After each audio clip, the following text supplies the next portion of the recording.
क्या है? फेल्योर के बाद का नया चैप्टर, और रिस्क है तो इश्क है। जी हाँ, ये हैं वो डायलॉग्स जिन्होंने आजकल धमाल मचा रखी है और शेयर बाजार के हर एक इन्वेस्टर और ट्रेडर्स की जुबान पर है। और वजह है वो शख्स जिसे आप चाहे प्यार करें चाहे नफरत करें, लेकिन उसे भुला नहीं सकते और उसे नज़रअंदाज नहीं कर सकते। कहते हैं ना इंग्लिश में, love me or hate me but you can't ignore me. जी हाँ, मैं बात कर रहा हूँ हर्षद मेहता की। और आजकल जो एक सीरीज़, एक वेब सीरीज़ पूरी दुनिया में छाई हुई है, वो है 1992 द स्कैम। और इस पूरे किरदार को जीने वाले ये हैं हमारे साथ प्रतीक गांधी। प्रतीक, बहुत बहुत स्वागत है आपका। और जैसा कि आपका सबसे फेमस डायलॉग और पहला एपिसोड आपकी सीरीज़ का कि रिस्क है तो इश्क है, आपके लिए भी बड़ी रिस्क रही होगी और ज़िंदगी में काफ़ी रिस्क लिए आपने। बहुत सारे रिस्क लिए मैंने ज़िंदगी में।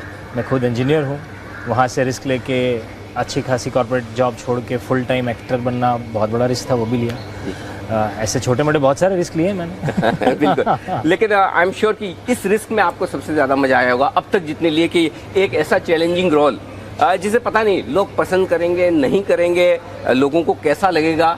इसको जब ये प्रपोजल सामने आया तो क्या सोचा आपने? बहुत इंटरेस्टिंग बात मेरे लिए ये थी कि ऐसे किरदार को जीना, ऐसे किरदार को स्क्रीन पे वापस जिंदा करना, जिसके इर्द गिर्द बहुत सारी बातें हैं, बहुत सारी कहानियाँ हैं। बहुत सारे लोग उन्हें प्यार करते थे, बहुत सारे लोग उनसे गुस्सा थे, बहुत सारे लोग उनको विलन मानते थे।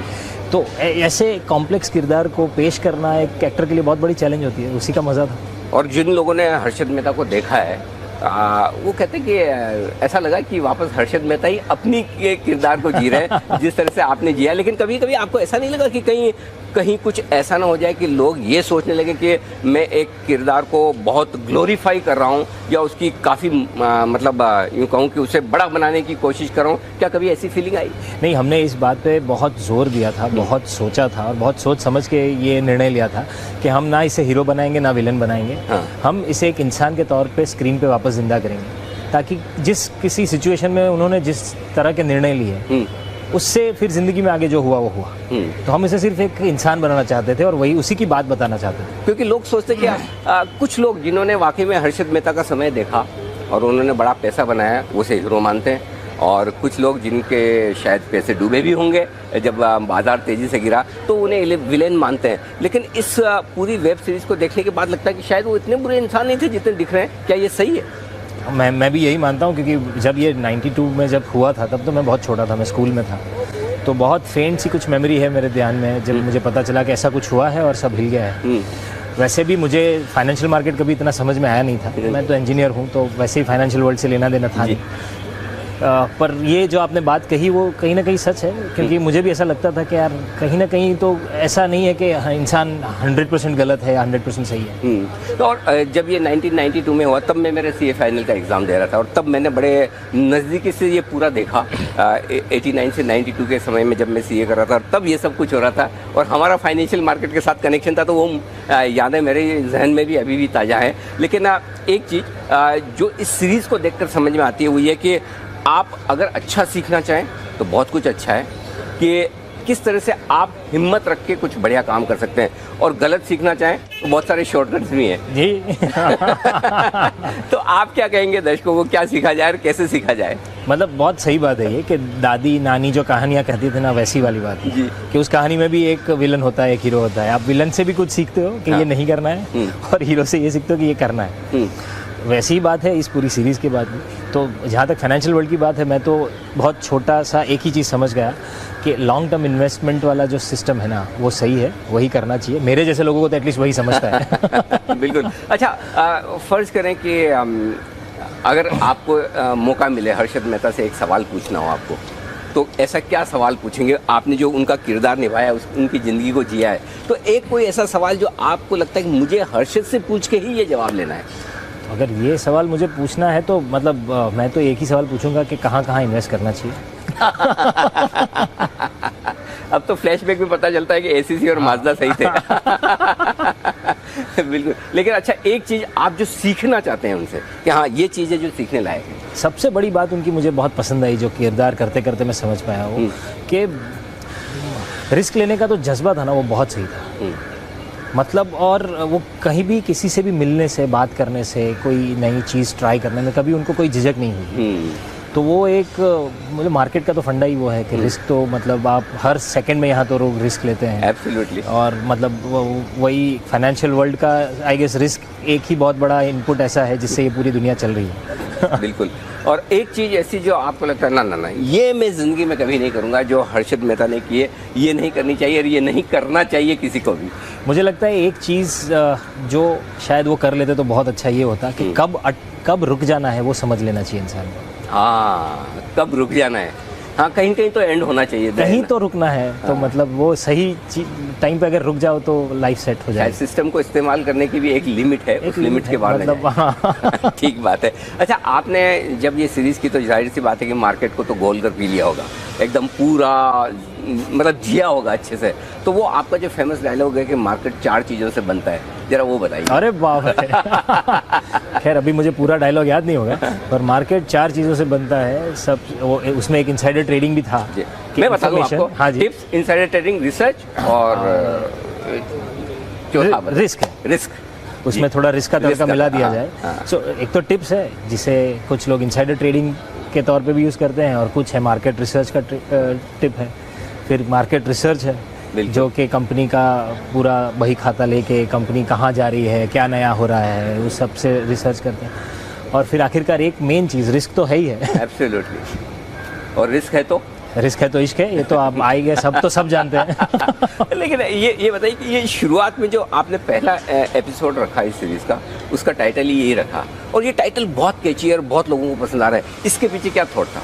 इसके पीछे थॉट आई गेस मुझसे बेहतर जवाब शायद हमारे राइटर और डायरेक्टर दे पाएंगे, पर मेरी जितनी उनसे बात हुई थी, इसके पीछे का सबसे बड़ा रीज़न ये था कि वहाँ से जो उनकी जर्नी शुरू हुई, चौल में रहने वाला एक लोअर मिडिल क्लास का बंदा जिन्होंने सोचा कि मैं इस दुनिया का हिस्सा बनूंगा, जो कि कभी ऐसा होता था कि सिर्फ ब्लेज़र और टाई वाले लोगों के अलावा कोई शायद उसका हिस्सा नहीं बन पाता था, या बहुत दूर की बात लगती थी।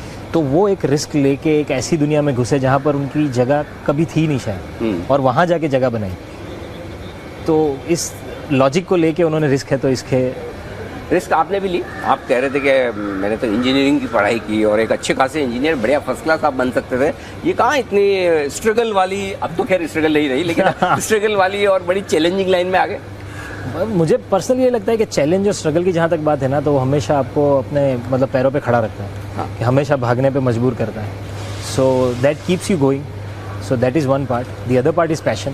हाँ, हमारा पूरा फील्ड सिर्फ पैशन से चलता है। एब्सोल्युटली। सो वो एक चीज़ ऐसी है जो रात को सोने नहीं देती, तो फिर होना चाहिए। हाँ, तो फिर उसके आगे कुछ नहीं होता। बिल्कुल। तो चलिए, जो ऐसा ड्रीम आपको सोने न दे, बिल्कुल वो ड्रीम कहाँ पूरा होता है? वो पूरा होता है ड्रीम बीएससी की रिंग में। यहाँ वही है पूरा एक्शन का फील्ड। तो आइए प्रतीक से कुछ और बातें करते हैं, चलते हैं बीएससी की रिंग में, जहाँ पर हर्षद मेहता की स्टोरी का एक्चुअल एक्शन उस ज़माने में हुआ था, 1992 और उससे पहले। तो आइए वहीं पर चलते हैं।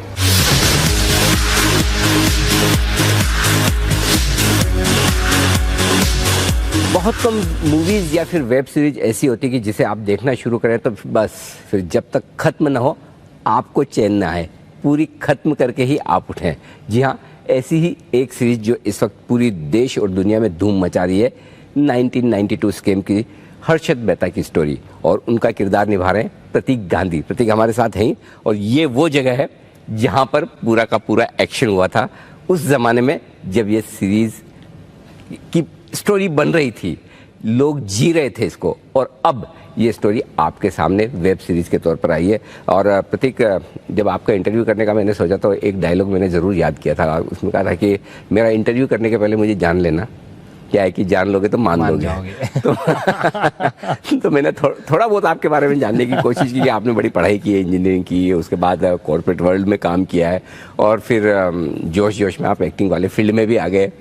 ये बताइए, ये एक्सपीरियंस जो इस मूवी करने का, जो जुड़ाव आपका फाइनेंशियल मार्केट से और स्टॉक मार्केट की समझ के साथ हुआ, क्या सीखा इस सीरीज़ में आपने अपने फाइनेंस के बारे में, इन्वेस्टमेंट्स के बारे में, पैसा बचाने और कमाने के बारे में? बहुत सिंपल सी चीज़ें हैं। मेरे एक सीनियर ने मुझे कभी बताया था कि अपने इन्वेस्टमेंट को हमेशा अपने खर्चे के जैसे ट्रीट करना। कि साल महीने का जो खर्चा आप बनाते हो ना, उसमें इन्वेस्टमेंट का भी एक हेडलाइन होना चाहिए और जहाँ पर कुछ पैसे जाने चाहिए, तभी पैसा कुछ बचा पाओगे। तो तब तो छोटी जॉब थी, छोटी सैलरी थी, तो छोटा छोटा करते करते ऐसा कुछ बचाया थे। बाकी जहाँ तक इस सीरीज़ का और ये सब फाइनेंशियल वर्ल्ड को इतना करीब से पहली बार देखा मैंने, जब मैंने इस किरदार के लिए तैयारी की। बहुत कुछ जानने जैसा है। अब तक तो मैंने कभी इन्वेस्ट नहीं किया। अच्छा। कभी स्टॉक में कुछ मैंने कभी इसमें कोई इन्वेस्टमेंट नहीं की, पर ये सीरीज़ करने के बाद, रिसर्च करने के बाद एक चीज़ ज़रूर समझ पाया हूँ कि बहुत इंटरेस्टिंग वर्ल्ड है जो, और मुझे इसके बारे में जानना है। तो और इसी में आपने कहा था ना कि ये एक इतना बड़ा कुआं है कि पूरे देश की पैसे की प्यास बुझा सकता है। तो फिर इस सीरीज के बाद एक्टिंग की और पैसा कमाने की कितनी प्यास आपकी बुझी है, या प्यास और भड़क चुकी है? अभी ये मतलब ये तो शुरुआत हुई है अब तो मेरी, तो ये तो प्यास और बढ़ी है और दिल मांगे मोर जैसा हिसाब हो गया अब तो। मतलब ऐसे जितने अच्छे किरदार करने मिले हैं, ऐसी कोई नई स्टोरीज को लोगों के सामने लाने का मौका मिले, तो मैं वो हर एक चीज़ करना चाहूँगा। ऐसा कोई कलाकार, ऐसा कोई किरदार जिसे देखकर आपको लगता हो कि इसने मेरी ज़िंदगी बदल दी, या मैं करना चाहता था या करना चाहता हूँ, ऐसा कुछ, ऐसा एक्सपीरियंस? अब तक मैंने बहुत सारा थिएटर किया है, तो थिएटर में मैंने बहुत सारे बायोपिक कैरेक्टर्स भी किए हैं। उसमें से कुछ कैरेक्टर्स ऐसे जो मैंने थिएटर में किए, जहाँ से मैं आया था, तो उसकी वजह से आई गेस मेरा एज एन एक्टर मैं अपने आप को एक बेहतर एक्टर बना पाया, जो मोनोलॉग्स मैंने किए। बाकी आगे चल के जो मैं करना चाहता हूँ हिंदी फिल्म जगत में या फिर वेब सीरीज़ के जगत में या किसी भी भाषा की फिल्म में, तो मुझे बायोपिक कैरेक्टर्स ज़्यादा पसंद आते हैं। अच्छा। दूसरों का किरदार को जीना, हाँ, और ये बड़ा मुश्किल काम है, क्योंकि जब आप ये करते हैं तो लोग जज करते हैं। और मैं कई सारे ऐसे लोगों से बात कर रहा था कि जिन्होंने वो 1992 से पहले का समय देखा और उस पूरे युग को जिया है, वो काफ़ी कोरिलेट करने की कोशिश कर भी रहे हैं। कुछ कैरेक्टर्स उन्हें बिल्कुल ज़िंदगी के करीब लगे, कुछ कैरेक्टर्स में जाहिर सी बात है कि जब आप फिल्म बनाते हो कुछ थोड़ा फिक्शनाइज करना पड़ता है ताकि थोड़ा अच्छा भी लगे या थोड़ा हट कर लगे।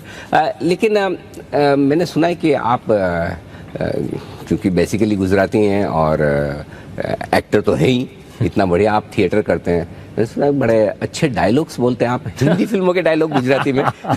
तो एक सैंपल हो जाए जरा, हम भी देखें कि किस तरह से प्रत्येक डायलॉग्स को कन्वर्ट करते हैं गुजराती में। हाँ, मतलब एक्चुअली ये बहुत इंटरेस्टिंग चीज़ है कि भाषा का जैसे लिखने पढ़ने का जो व्याकरण होता है ना, वैसे उसको परफॉर्म करने का भी एक अलग ग्रामर है। तो डायलॉग हम लिटरल ट्रांसलेशन नहीं करके उसका एक जिस्ट पकड़ के फिर उसको बनाते हैं। हम लोग तो मस्ती मस्ती में भी ऐसा बहुत करते थे। अभी तो कोई एक भी डायलॉग आप बताइए, मैं उसका ट्रांसलेशन करता हूँ। रिश्ते में तो हम तुम्हारे बाप लगते हैं, नाम है शहंशाह। अरे बाप रे। तो संबंध तो बापनों से, नाम शहंशाह से। वाह, क्या बात है। डॉन के दुश्मनों की सबसे बड़ी गलती है कि वो डॉन के दुश्मन है। ડોનના દુશ્મનોની સૌથી મોટો પ્રોબ્લેમ એ છે કે એ લોકો મારા દુશ્મન છે। क्या बात है, वाह। मतलब अगर किसी को रीमेक करने की इच्छा हो जाए कि गुजराती में अगर आपको कोई सुपर हिट हिंदी मूवीज की, क्योंकि साउथ से हिंदी में तो बनते हुए हमने बहुत देखी है। हाँ, गुजराती से हिंदी अभी तक बनी नहीं। या यू राइट, बिल्कुल। लेकिन प्रतीक, मैं आपसे कुछ है ना इंटरेस्टिंग सवाल पूछना चाहता हूँ और उसके आप जवाब दें जी। और वो आपकी इस पूरी वेब सीरीज के डायलॉग से जुड़े हुए। ओहो। हाँ, तो मैं पहले आपको डायलॉग का हिंट दूंगा जी। आपको डायलॉग भी बोलना है और डायलॉग बोलने के बाद उस सवाल का जवाब देना है। जैसे मतलब फॉर एग्जांपल आप जैसे सबसे ज़्यादा फेमस तो आपका डायलॉग यही है, रिस्क है तो इश्क है। रिस्क है तो इश्क। ठीक है, तो इसका जवाब पहले तो आपको डायलॉग बोलना है और उसके बाद जवाब देना है कि अगर इश्क है तो पहले आप डायलॉग बोले। रिस्क है तो इश्क है, और इश्क है तो, और इश्क है तो हम जिंदा है। मुझे लगा इश्क है तो सबसे बड़ी रिस्क है। चलिए, बहुत बढ़िया। एक बड़ा इंटरेस्टिंग डायलॉग है, आपने कहा कि अगर जेब में पैसे हो तो शनि भी क्या बिगाड़ लेगा। जरा वो डायलॉग सुनाए। जब जेब में मनी हो तो कुंडली में शनि होने से कोई फर्क नहीं पड़ता, ये मेरी फिलॉसफी है। बिल्कुल। और अगर आपकी जेब में, यानी कि प्रतीक की जेब में हर्षद मेहता जितना पैसा हो जाए तो आप क्या करेंगे? ओहो, तो मैं क्या क्या कर लेता। मतलब पहले तो मतलब अच्छा बड़ा घर ले लेता, फिर शायद मैं कोई बिजनेस भी कर लेता। मैं बहुत कुछ करता। मुझे लगता है ये इसके लिए मुझे आपके पास आना पड़ेगा कि मैं इसको फिर और कैसे मैनेज करूँ, आप ही सिखा पाएंगे। बिल्कुल, हम तो चाहते हैं कि, और हमारी शुभकामनाएं कि आप उतना कमाएं, उससे ज़्यादा कमाएं और वो एब्सोल्यूट नंबर में वो वाला ना कमाए जो अर्शद मेहता ने 92 में कमाया था, वो अब बहुत छोटा लगता है। तो आज के ज़माने से उसको इंडेक्सेशन बेनिफिट्स के साथ उतना कमाए और फिर ज़रूर हम आपकी मदद करें। देखिए यही चीज़ है ना कि जैसे पैसा आता है ना तो फिर आप जैसे एक्सपर्ट की ज़रूरत पड़ती है कि करना क्या है। एब्सोल्युटली, बिल्कुल। अच्छा, गलती कर जाता है, जरा वो। इमोशंस में इंसान हमेशा गलती करता है। और आपने कभी कोई ऐसी गलती की इमोशन में आकर? ऐसा इमोशन में आके, हाँ इमोशन में आके बहुत सारी गलती कर ली, मतलब छोटी छोटी गलतियां तो बहुत ही की हैं। एक बार इमोशन में आके सेकंड हैंड बाइक खरीद ली थी। अच्छा। और वो फिर कभी चली नहीं तो मतलब बिल्कुल। अच्छा, आपका फेवरेट सब्जेक्ट जो आपने बताया इस वेब सीरीज में कि प्रॉफिट है ना, तो और इस सीरीज में ना मुझे एक चीज़ बहुत इंटरेस्टिंग लगी, जो आप लाला बोलते हैं ना, लाला। हाँ, वो मैंने कोशिश की, मेरे से हुआ नहीं कभी। वो तो मुझे मतलब सबसे ज्यादा मुझे अगर कोई पसंद आया तो ये आपका बोलने का अंदाज। तो पहले तो ये डायलॉग सुनाए आप। लाला ओल्ड स्कूल हो या न्यू स्कूल, हर एक स्कूल में एक सब्जेक्ट कंपलसरी होता है, प्रॉफिट, और वो मेरा फेवरेट सब्जेक्ट है। आपका फेवरेट सब्जेक्ट प्रॉफिट, और स्कूल में आपका फेवरेट सब्जेक्ट कौन सा था? स्कूल में मेरा फेवरेट सब्जेक्ट होता था मैथ्स। मैथ्स? अरे वाह, जिससे लोग ज़्यादातर डरते हैं। हाँ, मुझे बहुत मज़ा आता था मैथ्स में। तभी इंजीनियरिंग कर पाए। बिल्कुल, ओके। एक और डायलॉग जो जेब में लाइटर जरूर रखता हूँ, जरा वो सुनाइए। मैं सिगरेट नहीं पीता पर जेब में लाइटर ज़रूर रखता हूँ, धमाका करने के लिए। प्रतीक ने कब धमाके किए, कौन से धमाके किए, जरा 2-4 धमाके आपके बताइए। मेरे 2-4 धमाकों में तो स्कूल में ऐसे छोटे मोटे बहुत धमाके किए थे, पर क्योंकि मेरे पिताजी उसी स्कूल में टीचर थे तो मतलब सबसे बड़ी टेंशन ये होती थी कि पकड़े नहीं जाना है।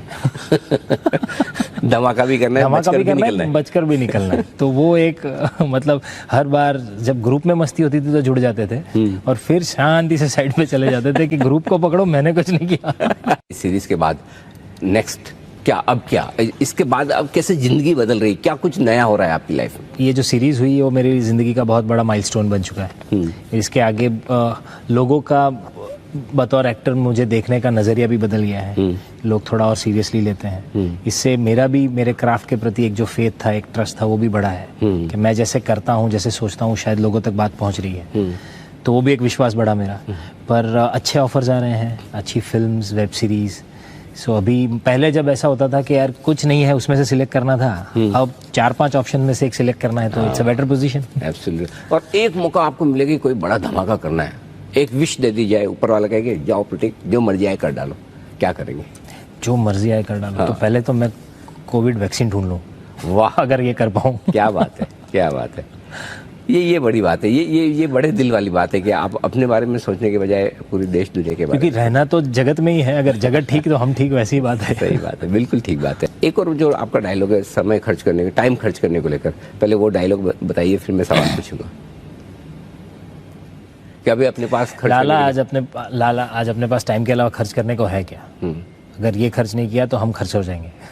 और अगर आपके पास बहुत टाइम है तो आप किसके साथ खर्च करना चाहेंगे? मैं मेरे परिवार के साथ खर्च करना चाहूँगा। बिल्कुल, वो तो एकदम फर्स्ट चॉइस है। इसके अलावा क्या, ये वो तो आपको बोलना ही पड़ेगा। क्योंकि ये पूरे शो को मैं आपकी फैमिली के पास भेजने वाला हूँ, क्योंकि उसके अलावा कौन? उसके अलावा मैं थिएटर करना चाहूँगा, बहुत सारा थिएटर करना चाहूँगा। वो आप कर रहे हैं? हाँ, कुछ ऐसी चीज़ चाहता हूँ जो हमें पता नहीं है, जो मैं अभी तक कर नहीं पाया। हाँ, वो जो आप क्या करना? तो मैं बहुत ट्रैवल करना चाहता हूँ। हाँ, मैं पहाड़ों में घूमना चाहता हूँ, जो मैं शायद अब तक कभी कर ही नहीं पाया। जो आपने कहा ना इस सीरीज में कि गुजरातियों के लिए धंधा धर्म से भी बड़ा होता है, वो डायलॉग बताएं। लाला, गुजरातियों के लिए धंधा धर्म से भी बड़ा होता है। और आपके लिए धंधे से बड़ा क्या है आपके लिए, या एक्टिंग से बड़ा क्या है? एक्टिंग से बड़ा मेरे लिए पैशन है। मतलब पैशन एक चीज़ ऐसी है जो मुझे बहुत सारी चीज़ों में पैशनेट फील होता है। मतलब मैं आपको अच्छा कंपेयरिंग करता देखूं, आपको अच्छी टिप्स देते हुए देखूं, तो मुझे लगता है कि यार ये चीज़ भी कर लेनी है, ये भी सीख लेना है। ओके, गजब, बहुत बढ़िया। अच्छा, एक वो बड़ा फेमस सा डायलॉग है, जलेबी फाफड़ा और लोचा लफड़ा वाला, वो डायलॉग बताइए जरा। लोचा लफड़ा और जलेबी फाफड़ा को गुजराती की लाइफ से कोई नहीं निकाल सकता। और प्रतीक की लाइफ में ऐसी 3 चीजें जो कोई नहीं निकाल सकता? मेरी लाइफ में 3 चीज़ें जो कोई नहीं निकाल सकता, सिर्फ खाने की बात करूँ तो घर की रोटी सब्जी और दाल। हाँ। और बाकी खाने से हटकर? खाने से हटकर तो मेरी लाइफ में 3 चीज़ें जो बहुत इम्पोर्टेंट है, वो मेरा परिवार, मेरे दोस्त और मेरा पैशन। परिवार, दोस्त, पैशन। क्या बात। इतने में मतलब आराम से ज़िंदगी कट जाएगी। वाह, बहुत ही बढ़िया। और प्रॉफिट दिखता है तो हर इंसान झुकता है। प्रॉफिट दिखता है तो हर कोई झुकता है। हर कोई झुकता है, क्या बात है। आप किसके सामने झुकेंगे? हम तो मतलब ऊपर वाले के सामने ही झुकेंगे। क्योंकि बाकी सारी तो चक्कर उसी के हाथ में है। एक आपने बात कही थी कि ये ऐसा कुआं है जो पूरे देश की प्यास बुझा सकता है। क्या इस सीरीज को करने के बाद वाकई में आपको ऐसा लगता है कि स्टॉक मार्केट इन्वेस्टमेंट एक ऐसी चीज़ है जो गरीब से गरीब आदमी को भी अमीर बना सकती है अगर आप ढंग से तरीके से काम करें? मुझे लगता है कि ये इन्वेस्टमेंट, स्टॉक मार्केट, ये जो पूरा वर्ल्ड है ना, ये बहुत इंटरेस्टिंग दुनिया है। मतलब पहले ऐसा लगता था मुझे कि यार जब थोड़ा पैसा आ जाएगा, स्पेयर मनी होगा, तब जाके इन्वेस्ट करेंगे। पर यही पैसा आपको कमा के दे सकता है। तो वो जो एक डिसिप्लिन इन्वेस्टमेंट है वो सीखने की ज़रूरत है। तो मुझे लगता है हाँ, ये है बहुत बड़ा कुआं है, ये दरिया है एक्चुअली। और इसी पर वो एक डायलॉग आप बता दीजिए कि सबसे बड़ा जोखिम? सबसे बड़ा जोखिम तो जोखिम ना लेने में है। इस मार्केट में सबसे बड़ा जोखिम ना लेने में है। उस पर मैं भी आपसे एक पूछना चाहता था जी कि जोखिम कम कैसे किया जाए, आप लोगों को सिखाते हैं, तो आप करते कैसे हैं? नहीं, देखिए उसमें प्रतीक जी बहुत सिंपल है। जो आमतौर पर इन्वेस्टर्स और ट्रेडर्स ये करते हैं कि वो ये समझते हैं कि मेरी रिस्क मार्केट के मूवमेंट से कम हो जाए, कि मैं जैसा सोचूं वैसे ही बाजार हो, और वो कभी नहीं होने वाला है। You can never time the market, possible ही नहीं है। और जैसा मैं सोचूं वैसा बाजार हमेशा होगा, ऐसा पॉसिबल ही नहीं है। तो आप बाजार को बदल नहीं सकते। हम हमारे व्यूअर्स को ये कहते हैं कि आप बाजार को मत बदलिए, अपने आप को बदलिए, बाजार के हिसाब से अपने आप को बदलिए। और अपने आप को बदलने का मतलब ये कि इंट्रोस्पेक्ट करिए, मेरी कितनी ताकत है रिस्क लेने की और मुझे कितनी कमाई करनी है। रिस्क और रिवॉर्ड दोनों साथ में चलते हैं। तो हम ये कहते हैं कि उसे बदलने की कोशिश मत करिए जो नहीं बदलने वाला है। अगर हमने अपने आप को बदल लिया और हमने अपने आप को पहचान लिया कि हमारी रिस्क लेने की ताकत कितनी है, तो फिर काम हो गया, फिर आपकी कमाई पक्की है। लेकिन होता है कि प्रॉब्लम ये कि लोगों को कुछ ही दिनों में करोड़पति बनना है। हाँ, वो तो मतलब शॉर्टकट तो हर एक आदमी ढूंढ रहा है। और मुझे पता है कि आप 39 साल के हो चुके हैं, अब जाकर आपने वो सक्सेस देखी है जिसके लिए आप शायद ख्वाब देख रहे होंगे। तो वक्त लगता है। और ये वही है, मतलब एक्चुअली पेशेंस मार्केट में भी मैंने जितना लोगों से, हम लोग जब इसकी तैयारी कर रहे थे, मैं किरदार के बारे में समझ रहा था, फाइनेंशियल वर्ल्ड के बारे में जब समझ रहा था, सो पेशेंस एक वर्ड ऐसा है जो सब ने बताया कि मार्केट में टिके रहना, पेशेंटली, सिस्टमेटिकली, डिसिप्लिन वे में आप अपने आप को मार्केट में बनाए रखें, इन्वेस्ट करते रहें, तब जाके आगे कुछ दिखेगा। तो फिर जो आपने वो डायलॉग बोला है इस सीरीज में, उस पर तो भरोसा ना करें ना कि मुझे पापड़ बेलना नहीं है, सीधा तल के खाना है। और वो भी कांदा टमाटर के साथ मसाला पापड़। तो सबसे बड़ी लर्निंग आपकी इस सीरीज से रही है, और जो इन्वेस्टर्स जो देख रहे हैं इस पूरे शो को, उनको क्या मैसेज देंगे? मेरी सबसे बड़ी लर्निंग जो इस सीरीज से रही, वो मतलब एक बहुत नॉर्मल कॉमन मैन के तौर पे मैं जो समझा वो मैं बता रहा हूँ कि सपने देखना बुरी बात नहीं है, सपनों के पीछे मेहनत करना भी बुरी बात नहीं है। सिर्फ एक चीज़ का ध्यान रखना चाहिए कि कभी सपने के गुलाम बन के आप अपने पैशन को ग्रीड में बदलता हुआ देख लो। गलत ना करो। पैशन जैसे ग्रीड में बदल रहा है ना, उधर रुक जाओ। एक बहुत थिन लाइन है, और पता नहीं चलेगा क्योंकि हम तो दौड़ रहे हैं ना, तो हमें तो पता ही नहीं चलेगा। तीसरा आदमी जो देख रहा है शायद वही देख पाएगा ये। तो ये ऐसे जो मतलब जैसे हर्षद मेहता की लाइफ में उनके भाई थे जो उनको बार बार टोक रहे थे, मैं सीरीज की बात कर रहा हूँ, तो बार बार उनको बता भी रहे थे कि इसके आगे मत जाना, अब रुक जाना, बहुत हो गया। पर क्योंकि आप दौड़ने में इतना मशरूफ हो कि आपको कुछ सुनाई नहीं दे रहा, कुछ दिखाई नहीं दे रहा। कभी आपको भी लगा कि हाँ, इस पॉइंट पर हर्षद मेहता को रुक जाना चाहिए? हाँ, मुझे लगा, मुझे खुद लग रहा था कि मैं रोक लूं कि अभी मत करो यार, इसके आगे मत जाओ। चलिए, बढ़िया है। लेकिन एक चीज़ ज़रूर करना चाहूँगा प्रतीक, आपने जिस तरह से इस किरदार को जिया है वो ज़बरदस्त है। एक बार जो इस सीरीज़ के सामने बैठ जाए, देखना शुरू करे, तो सारे एपिसोड देखे बगैर उठ नहीं सकता। आपने हंसल मेहता जी ने जो काम किया वो ज़बरदस्त काबिल था। हमारे चारों राइटर्स, हंसल सर, सब के मतलब मैं ये कॉम्प्लीमेंट सबके बिहाफ में आपसे रिसीव कर रहा हूँ। बिल्कुल, और आपको पूरी टीम को बहुत बहुत बधाई। और सबसे बड़ी बात है कि इस सीरीज़ को देखकर मैं दर्शकों को भी यही कहना चाहूँगा कि बहुत सारी चीज़ें अच्छी हैं, बहुत सारी चीज़ें ख़राब हैं। आपके ऊपर है, आप कैसे देखते हैं, कैसे लेते हैं। तो जो कुछ आप अगर अच्छा सीख पाएँ इस सीरीज़ से तो ज़रूर सीखें। और जो प्रतीक कह रहे हैं कि अपने पैशन को बनाएं, पैशन की चाह में, पैशन की राह में एक बड़ी थिन लाइन है लालच की और ग्रीड की, बस उसे पार न करें तो फिर आप ज़िंदगी में बहुत सक्सेसफुल होंगे। प्रतीक जी बहुत बहुत शुक्रिया, धन्यवाद। और आपको आपकी आने वाली आगे मूवीज़ की और वेब सीरीज़ के लिए बहुत बहुत शुभकामनाएं।